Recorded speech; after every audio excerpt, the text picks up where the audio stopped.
Welcome back to the channel, guys. Simplypops here, and today I'm going to be unboxing the third generation iPhone SE. And of course, Simplypops fashion, I picked up all the colors, so Midnight, Starlight, and Product Red. Now this video, I'm going to double it as a review and unboxing because this is a very mediocre upgrade to the iPhone SE.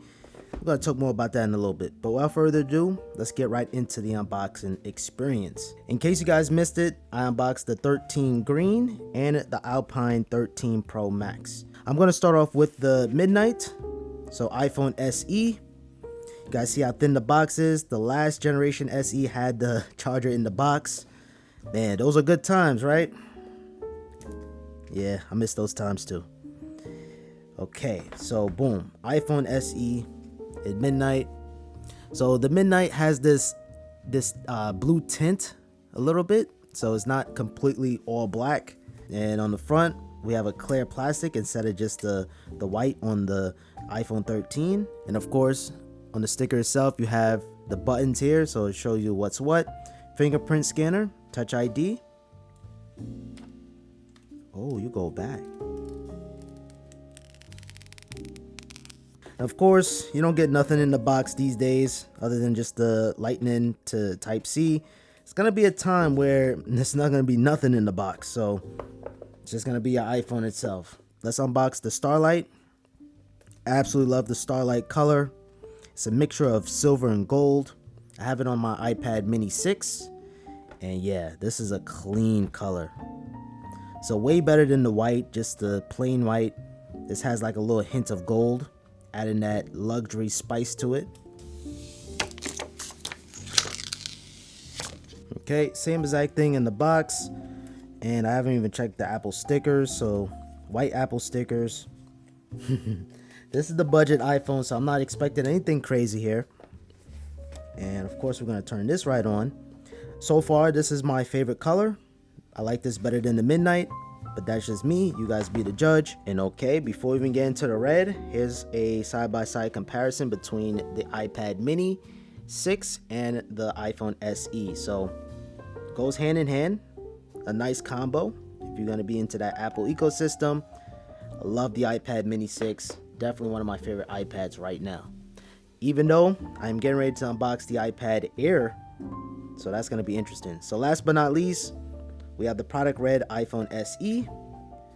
And okay, so this red is totally different. So I have my predecessor, the 2020 iPhone SE, and yeah, so the colors are a little bit more darker on the newer SE, which I like it.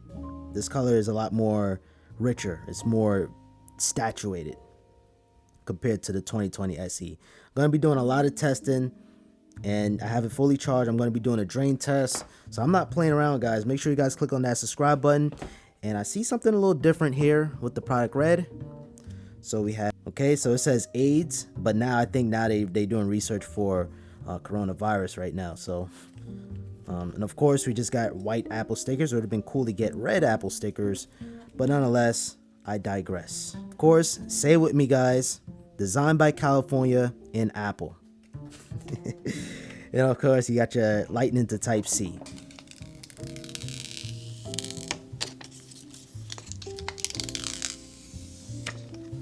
So these are all the colors, just 3 colors, nothing too crazy. Okay, I really like the red. Let me turn this on. But this Starlight is really clean, and as well as the Midnight, you really can't go wrong. All right, so let me take some B-roll shots so you guys can get an idea which color you might want to go with. And then I'm gonna come back with my review, may as well. Because if you use the iPhone SE 2020, you pretty much use the iPhone SE third generation as well. The design is exactly the same 4.7-inch display. So it's not gonna take long to review this phone at all. So the SE first generation had the A9 chip, the same exact chip found on the iPhone 6s. Cool. Then we got the second generation iPhone SE 2020. That had the A13 chip, the same exact chip as the iPhone 11. Fine. Now we have the third generation iPhone SE, the same exact chipset found on the iPhone 13. So essentially, this is comparing the iPhone 13 to the iPhone 11. I done a speed test on it, and pretty much speed wise is pretty much identical. So if you have an iPhone SE second generation, you may as well skip the third gen. This is pretty much the same exact phone, same exact screen size, same exact camera, same exact chin and forehead, touch ID. Nothing is really new here other than 5G. Now, if you have the first generation and you really like the home button, you're used to it, you don't want Face ID, this is the phone for you. Now, things get tricky if you have an iPhone Plus model. So the 6 Plus, the 7 Plus, etc. This is downgrading the screen size. So coming from a 5.5-inch screen to a 4.7, that's a downgrade. A lower resolution screen, but it's a little bit more easier to hold in the hands. I feel like Apple should have went that route. Okay, we gave them the SE 4.7 inch.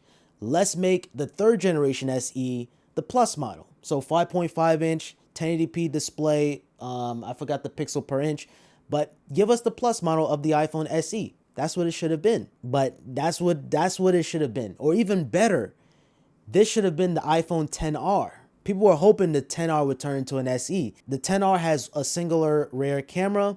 Cool. It has Face ID. So it's like the perfect iPhone SE, but it would cannibalize the iPhone 11 a little bit because it's like the same phone, same resolution. The only thing you get is that extra camera. But you gotta also look at the pricing too.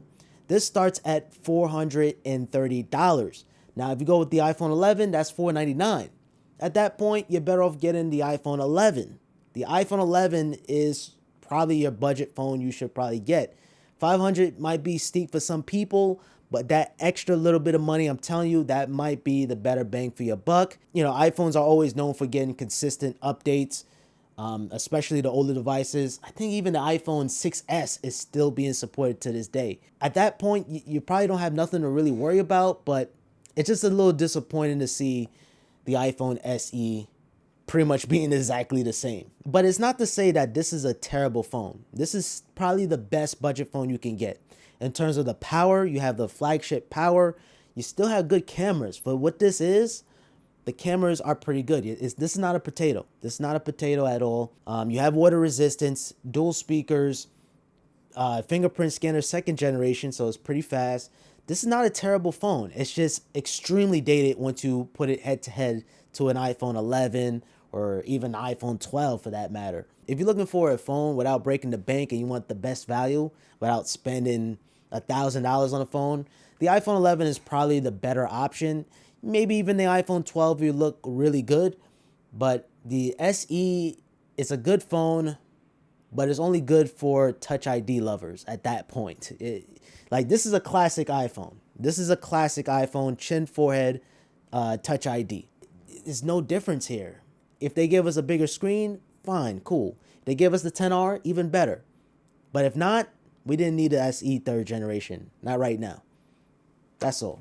Stay tuned. I'm going to be doing a comparison between the SE second generation 2020 versus the brand new SE third generation 2022. I'm going to be doing a drain test because Apple claimed the battery life on this is better thanks to the efficiency of the A15 chip, but I got to put that to the test. So you guys don't want to miss that one. Drop a like on this video. Help me out tremendously. Comment down below what you guys think. And make sure you guys subscribe with notifications on for more videos. Until next time, have a simple day. Peace.